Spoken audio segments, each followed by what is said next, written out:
Antes de irnos al almuerzo, tenemos la ponencia del PhD Jesús Aranguren, director de posgrados de la UPEC, y el ingeniero Juan Pablo López, director de la Subred de Inteligencia Artificial de la UPEC. Procederé a leer la hoja de vida resumida. El PhD Jesús Aranguren es doctor en educación, magíster en biología, mención ecología y profesor de biología y química. Además, posee un postdoctorado en educación ambiental para la sostenibilidad. Es investigador en el Grupo de Investigación Sociedad Sostenible, GIS, de la Politécnica del Carchi. Investigador en el Grupo de Etnobiología y Estudios Bioculturales del doctorado de la Universidad del Cauca, Colombia. Investigador del Grupo de Ecología Humana de la Universidad Pedagógica Experimental Libertador de Venezuela. Investigador de la Sociedad Latinoamericana de Agroecología, SOCLA. Sus intereses de investigación incluyen agroecología, educación para la sostenibilidad y etnobiología y estudios bioculturales. Actualmente es investigador y subdirector académico de posgrado de la Universidad Politécnica Estatal de Carchi. Juan Pablo López. Juan Pablo López es máster en Ingeniería de Software y Sistemas Informáticos de la Universidad Internacional de La Rioja en España. Obtuvo su título de ingeniero en electrónica en la ESPE. Es director de la Subred de Inteligencia Artificial en la Educación Superior para Ecuador y miembro de Comisión de Creación del Programa de Maestría en Educación con mención en Enseñanza Básica. Participante en los cursos de diseño, de recursos didácticos con lección y cuestionario en Moodle, tendencias de educación para el desarrollo sostenible y ciudadanía global, construcción y validación de instrumentos de investigación, técnicas inteligentes para diseño de contramedidas en ciberataques industriales. Bienvenidos, doctor Jesús Aranguren e ingeniero Juan Pablo López. ¿Los micrófonos?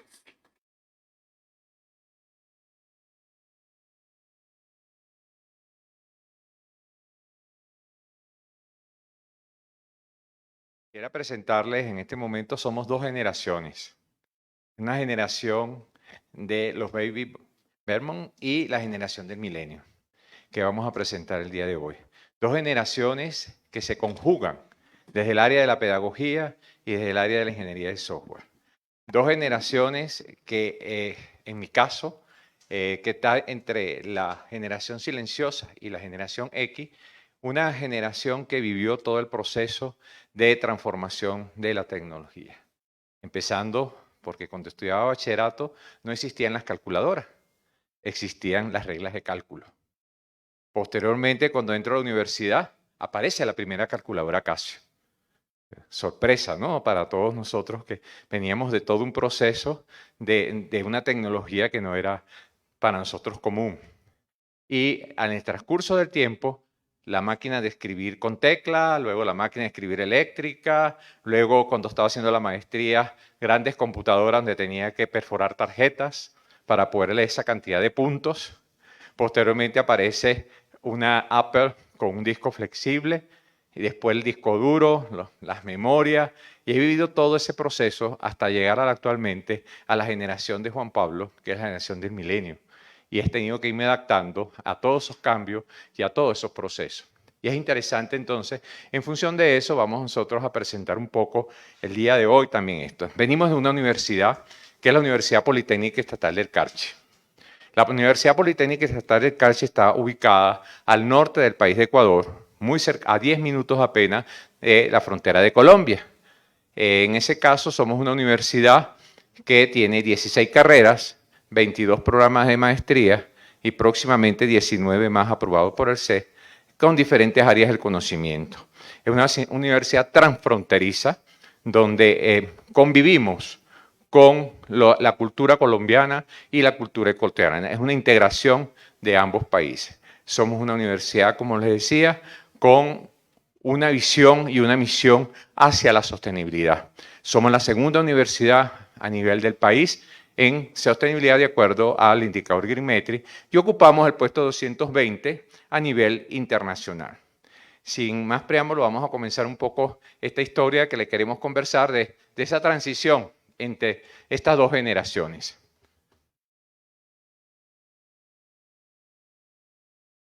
Lo primero que queremos hacer, ahí hay un QR.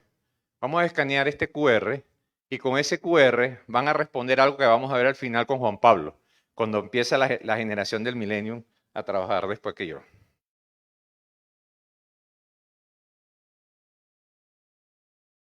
¿Listo?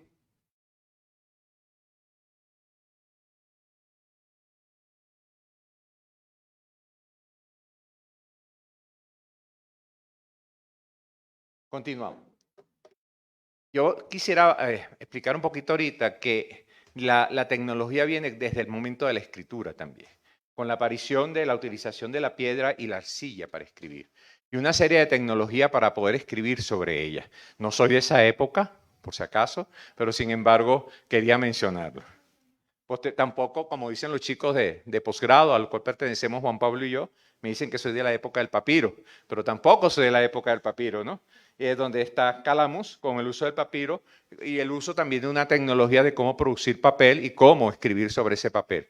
Posteriormente también teníamos casi simultáneamente, los chinos usaban los rollos de bambú. Entonces vamos viendo cómo el cambio tecnológico va aumentando cada vez, hasta que aparece la imprenta. Hay todo un periodo ahí que me como, ¿no? Por supuesto, para poder hacerlo resumido, con que tiene un mecanismo para reproducir texto con imágenes sobre papel, en este caso tela u otro material. Y posteriormente aparece el libro digital. Un libro digital que utilizamos todavía muchísimo nosotros en las tablets, en los celulares, en nuestras computadoras.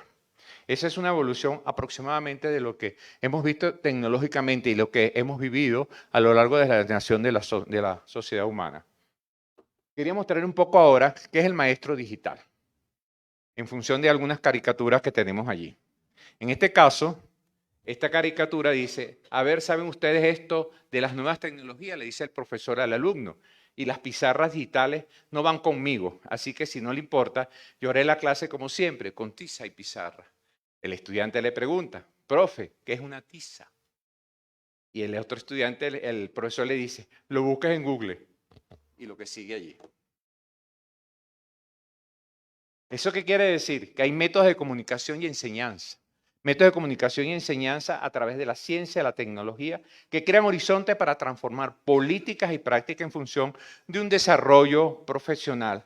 Es un líder político y social que intenta visibilizar esas soluciones que se les quieren dar a través de una ciencia que integra la tecnología y sus numerosos soportes en el campo académico. Pero ese maestro digital que tenemos aquí, ¿cuál es su rol dentro del aula? La universidad, en el caso de educación superior me voy a referir, la universidad como un centro científico debe mostrar nuevas herramientas que faciliten ¿qué? Que faciliten y cumplan satisfacer las necesidades de esa realidad de ese estudiante, que plantee una civicultura en los docentes y que presenten los líderes educativos y guías de la nueva enseñanza digital, un poco lo que conversábamos en las ponencias que nos preceden. Luego, ese maestro digital tiene una brecha. Algunos nos quedamos todavía de este lado de la brecha, otros hemos pasado ya al otro lado de la brecha. Eso implica entonces que debe existir la tecnologización en la educación, debe ser a partir de la pandemia, sobre todo hubo un salto muy grande y esa brecha que tenemos ahí se estrechó cada vez más. Vamos a ver un poco ahora cuáles los niveles o estados de esa civicultura que estoy mencionando. Ahí, exactamente ahí del lado de las ejes de las Y tendríamos grado de civicultura y en el de las X estado de civicultura, donde tenemos el acceso primero a las tecnologías, a las TIC, el uso de las TIC, la apropiación y tecnología social, el empoderamiento con las TIC y una innovación social de desarrollo humano, y al cual todavía no sabemos totalmente qué va a pasar con el desarrollo de esa civicultura. Ahora, esa formación del docente debe ser integral, que integre la tecnología como un recurso para la enseñanza, todo lo que se ha venido diciendo en la mañana. Veamos la caricatura que dice Tonucci. Tonucci dice, estimados maestros, con estos nuevos programas se acaba la era de las cátedras, de los pupitres en la fila y de las clases cátedras. Y el maestro dice, repitan todos conmigo, se acaba la era. ¿Se acabó? Me pregunto yo. La teoría del cognitivismo en la era digital es una de las teorías que está siendo más soportada en los actuales momentos para la parte educativa, aparte del constructivismo, el cognitivismo, el conductismo. hemos pasado ya a una teoría del cognitivismo en esta era digital. ¿Qué significa eso? Es la manera que aprendemos en una sociedad digital que hemos también mencionado a lo largo de la mañana. Ese cognitivismo entonces está en un aprendizaje bidireccional entre el docente y el estudiante, con una teoría que está fundamentada justamente en esas conexiones y en esas redes que se generan entre ellos, basado también en las otras teorías que ya acabo de mencionar, que es el conductismo, el cognitivismo y el constructivismo, son base también, que no podemos olvidarlas, a Vygotsky, por ejemplo, entre muchos de los Piaget, y también el cognitivismo que fue creada por Simmons justamente en el 2010 para poder explicar todo lo que era la educación en la era digital y que actualmente se está utilizando muchísimo para explicar cómo podemos llegar a ser un docente en esta era digital. En ese caso, tendríamos también que entonces que es un modelo de aprendizaje y ya no es una actividad individual, es un proceso continuo de construcción de redes de conocimiento y de redes de personas. Ahora, ¿cómo es ese maestro digital? ¿Qué debe tener ese maestro digital? Debe ser un docente investigador, pero ¿qué debe tener? Debe de relegar el aprendizaje por repetición. Eso lo hemos dicho cantidades de veces desde otras teorías, desde el constructivismo, que cuando ya se planteaba que el conocimiento tiene que ser construido por el propio estudiante. Debe investigar y producir conocimiento desde el aula, con los hechos reales que se observan en los lugares de trabajo. Se encuentra también a la vanguardia científica y a la tecnología. Ese es el docente que queremos. Algunas veces cuando yo he presentado esto, dicen que queremos un superhéroe de los que tenemos actualmente en los cómics, como en este caso. Entonces, enseñar y aprender en la era digital. ¿Qué significa eso? Es aprendizaje diverso, desordenado, donde el conocimiento en red se basa en la co-creación del conocimiento de ese estudiante y de ese docente. Veamos qué dice la caricatura que tenemos ahí. Dice, hay que ir con los tiempos. Cada época tiene sus recursos y sus herramientas. Y yo lo he vivido a lo largo de esta historia de vida que hice en corto hoy en la tarde. Y no podemos estar haciendo siempre lo mismo. Hay que modernizarse. Y eso lo estamos diciendo los docentes constantemente, pero ¿lo estamos haciendo? Estamos en plena eclosión de lo digital y hay que aprovecharlo en clase. A ver, abrimos una ultra portátil por la página 74 y le dicen los chicos, a la orden, maestro. ¿Eso está ocurriendo en nuestras aulas? Ahora, ser competente en esta era digital, ¿qué significa? Una vida digital, preparar al estudiante para una vida digital, crear ciudadanos digitales, crear para una sociedad de la información.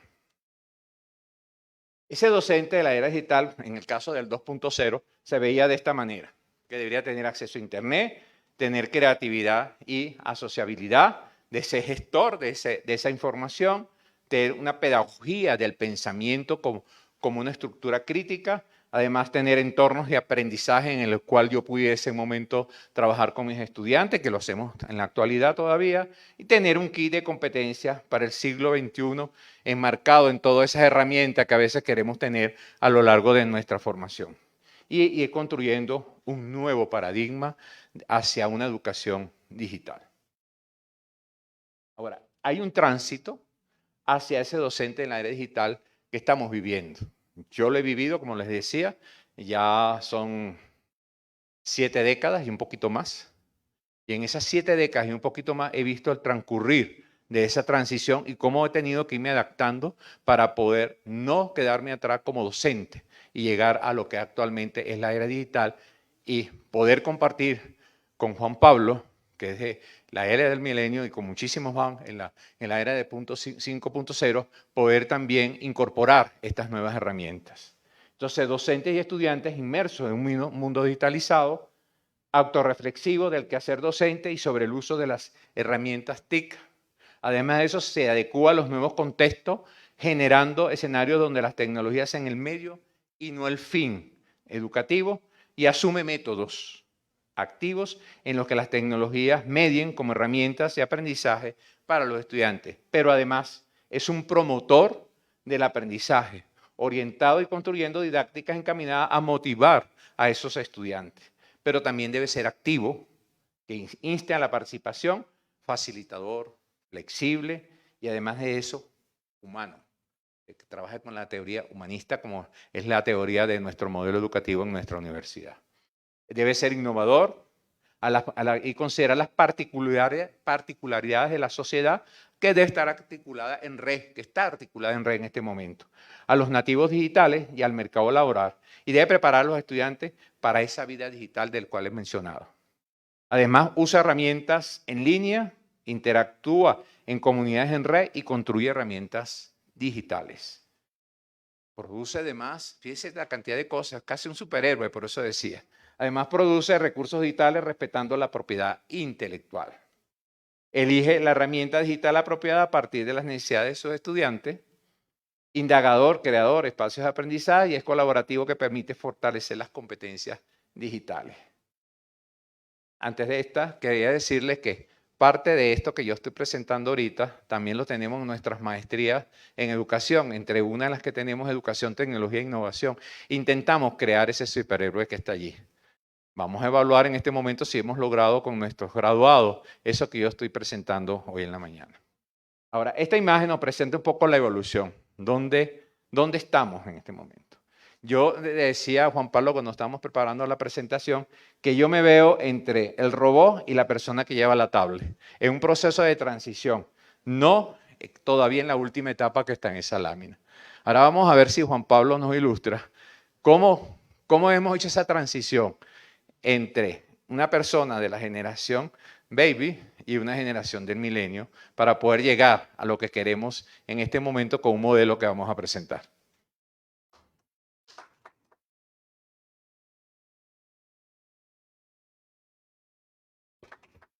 Bueno, muy buenas tardes con todos. Agradezco al profesor Jesús que me antecede la palabra y en específico, siempre en las conversaciones que tenemos con el profesor Jesús llegamos a debatir, ¿no? Cómo el cambio generacional en la docencia influye en algunos aspectos, ¿no? Por decir un caso muy específico, el uso de las herramientas tecnológicas, el uso de la integración de la inteligencia artificial en actividades de evaluación. Y generalmente, pues, hablábamos hoy también en la mañana, cuáles son las generaciones a las que pertenecemos, ¿no? Los millennials, generación Z. Bueno, hay varias generaciones y a cada una de estas generaciones hay que saber llegarles, ¿verdad? Y en específico, ya dentro de esta integración,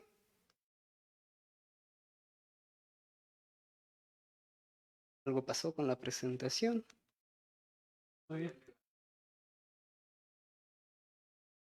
Son fallas técnicas. Bueno, ya en específico, dentro de lo que estamos buscando, ¿no? Hoy por hoy se habla de la industria 5.0, donde se hace una integración efectiva de la inteligencia artificial en procesos productivos, y también el tema de la sociedad 5.0, y lo queremos abordar con lo que es el ser humano y las nuevas tecnologías. Eso es algo que ya está en nuestro medio. Tenemos todo interconectado, cantidad de datos de manera masiva, que se generan en el día a día y más aún en la parte de docencia, cuando utilizamos los entornos virtuales de aprendizaje, cuando utilizamos Zoom, Microsoft Teams, automáticamente la inteligencia artificial nos genera contenido. A propósito, esta diapositiva que la miramos en este momento fue generada por DALL-E, una inteligencia artificial. Y pues simplemente, como lo mencionó hace un momento el profesor Baltasar, basta con poder colocar los parámetros, sin embargo pueden presentarse algunos sesgos. Yo le había pedido que me genere Sociedad 5.0 considerando educación superior, pero pues esto fue lo que me generó. Y es posiblemente por falta de entrenamiento, por falta de parámetros, sin embargo queremos llegar a algo más allá. De todas estas tecnologías, ¿cuáles son las que podríamos integrar? Hay muchas, ¿no? Pero hemos abordado algunas, al menos, que las estamos llevando en posgrados de la Politécnica del Carchi. En específico, ya se habló de la IA generativa. Muchos sesgos, sin embargo, puede ser utilizada para hacer transcripciones, traducciones, para mejorar la redacción de textos. Sí, específicamente he visto que investigadores también lo hacen en textos científicos. Por supuesto, el tema de Machine Learning y aplicaciones diversas de la inteligencia artificial. Para generar contenido está súper bien. Por otro lado, el tema de seguimiento académico. ¿Cómo lo podemos llevar? Hace un momento miramos un sistema muy interesante que a través de alertas nos puede generar pues, este sistema predictivo, ¿no? Y el tema de análisis de datos y Big Data es algo que no podemos dejar de lado como docentes en la era digital. Por otro lado, también tenemos la realidad aumentada o realidad virtual. Hay unas tesis que se están realizando también en posgrados relacionadas al uso o incorporación de Minecraft, de Roblox, de Meta o aulas virtuales estrictamente relacionadas con realidad virtual, a través de estrategias gamificadas. Lo que se busca es lograr alcanzar los resultados de aprendizaje esperados en diversas temáticas. Herramientas de creación de contenido, ya las mencioné. Herramientas de cloud computing. Yo les hago la pregunta a ustedes, ¿cuántos al menos guardan su información en la nube, ¿no? Antes era un término que desconocíamos o a veces teníamos ese temor, ¿no? De que, bueno, cómo se guarda, cómo se almacena. Y hoy por hoy, pues tenemos estas herramientas que nos permiten tener la información en el celular. Yo al menos siempre hablo con el profesor Jesús. Él es muy común utilizar el cuaderno, tiene una agenda, de hecho, para guardar todo.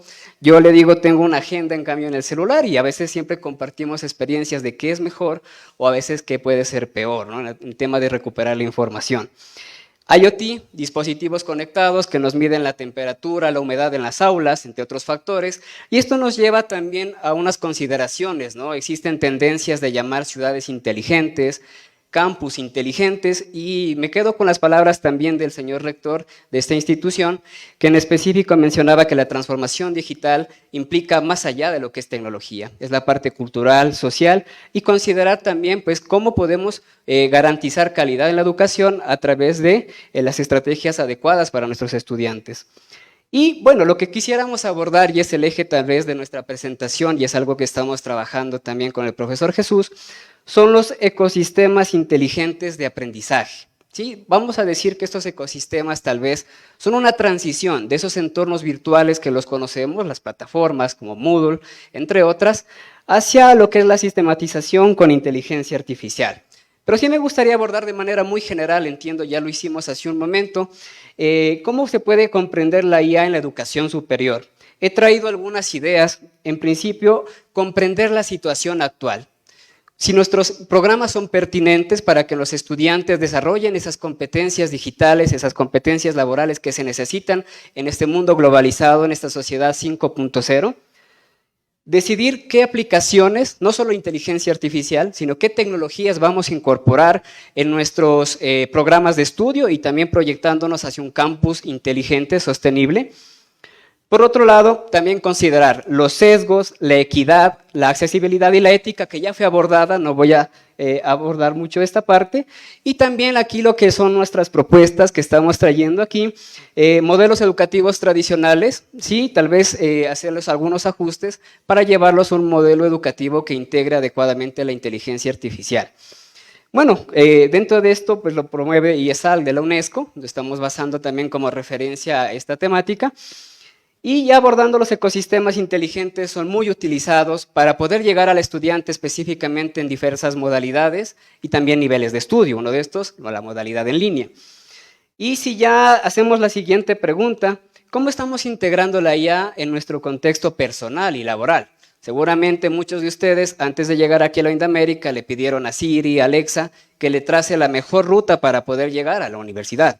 Seguramente también definimos los pronósticos de tiempo, entre otras situaciones. Pero ¿cómo lo podemos hacer en la educación superior? Aquí traemos un caso práctico, tal vez que está en desarrollo todavía, sobre el uso de sistemas de tutoría inteligente. Sin embargo, nosotros, desde nuestro modelo educativo ecológico contextual, siempre nos centramos en la parte del estudiante y también del docente. Es por eso que ustedes pueden observar en las imágenes cómo tenemos unos agentes autónomos o tal vez unos asistentes que hacen esto, ¿no? Asisten al docente en diversas tareas, en diferentes actividades. Dentro de esto, pues la IA generativa, aprendizaje profundo, lo que busca es mejorar la experiencia de aprendizaje del estudiante. Aquí tenemos un ejemplo de las investigaciones que se han realizado. Este sistema inteligente Stuart lo que hace es asesorar al estudiante para poderle garantizar actividades pendientes y él pueda cumplirlas.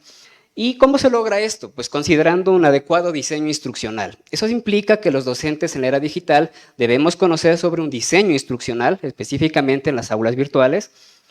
Debemos conocer cuáles son las experiencias de aprendizaje de nuestros estudiantes. Como ya lo mencionó la ponente que nos precedió, existen diferentes estilos de aprendizaje. Es diferente la carrera de economía con la carrera de electrónica, posiblemente, y habrá que tomar medidas y acciones para hacer un adecuado seguimiento académico.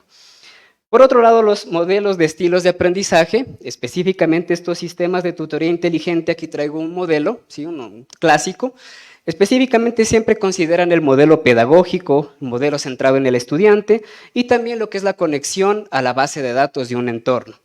¿Qué buscamos con todo esto? Más allá de tener un modelo de sistema de tutoría inteligente, es centrarnos en el estudiante, entender sus necesidades de estudio específicamente y proporcionarle una herramienta que le permita tener un acompañamiento. No vamos a poder simular en su totalidad el acompañamiento de un tutor humano. Sin embargo, podemos garantizar un seguimiento para que el estudiante no pueda tener deserción en un entorno virtual. ¿Cómo se logra esto? De manera muy breve, el tema de Machine Learning, específicamente traigo un ejemplo.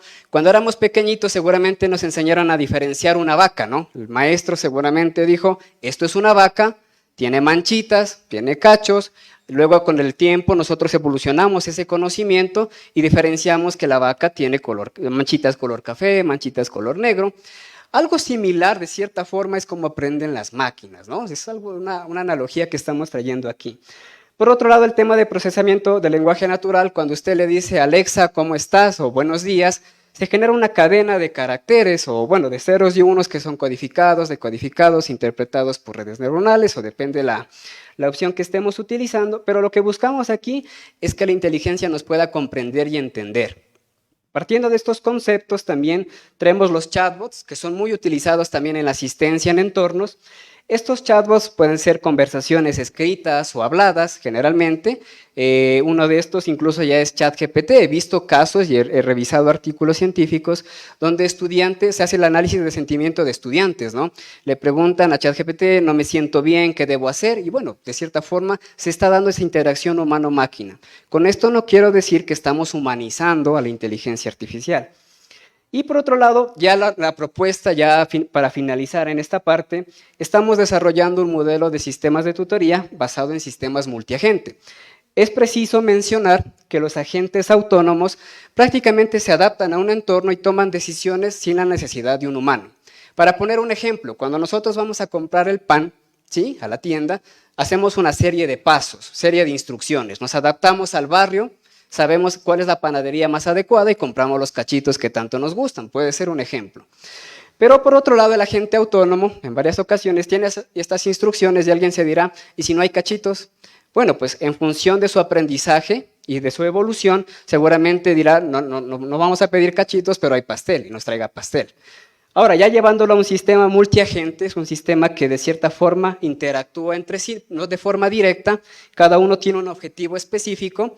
Llevando al mismo ejemplo del pan, podemos decir que uno de estos agentes autónomos se encarga de comprar el pan, otro los huevos, otro la leche, y el objetivo principal o el propósito de este sistema multiagente es que específicamente pues vamos a tener el desayuno en casa. Llevándolo ya esto a un sistema de tutoría inteligente, traemos esta propuesta que está en desarrollo, en trabajo de investigación en conjunto entre el Grupo Visite de la Universidad de Salamanca y posgrados de la UPEC. En específico, este modelo integra todo lo que hemos mencionado, la parte educativa, esa transición que nos mencionó el profesor Jesús, las teorías, los modelos, las estrategias didácticas, los estilos de aprendizaje de cada estudiante, el marco legal y, por supuesto, el criterio de los estudiantes. Pasamos a este modelo considerando el sistema multiagente, donde primero vamos a tener un observador que va a mirar de cierta forma cómo está la interacción del estudiante en un aula virtual. Luego tenemos un agente que se encarga de recolectar datos. Posterior tenemos un agente que hace la retroalimentación. Y alguien decía, por supuesto, el sesgo. ¿Dónde está? Tenemos aquí una parte de interacción de evaluación, donde el docente se encargará de verificar esos datos de seguimiento académico. Habrá un módulo de comunicación, partiendo de nuestro módulo educativo, tenemos el estudiante, el docente y la interfaz del tutor virtual. Esta propuesta la estamos diseñando ya que muchos sistemas inteligentes cumplen un propósito. Sin embargo, el propósito de este es que no se deje de lado la parte humana, de cierta forma, que la realiza un tutor dentro de un entorno. Vuelvo y repito, con esto no buscamos humanizar la IA, simplemente que sea una herramienta de apoyo al docente. Y ya para cerrar, porque ya estamos con el tiempo, ya para poder salir al almuerzo, ¿verdad?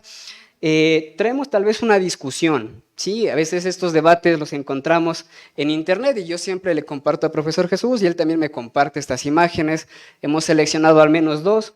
En la primera, pues tal vez, no sé, un llamado, ¿no? Esa idea de que tal vez nos van a quitar el empleo, la inteligencia artificial, que no vamos a necesitar docentes, es una de las reflexiones que a veces se encuentra en Internet, y otra un poco que capaz es el día a día que tenemos, ¿no?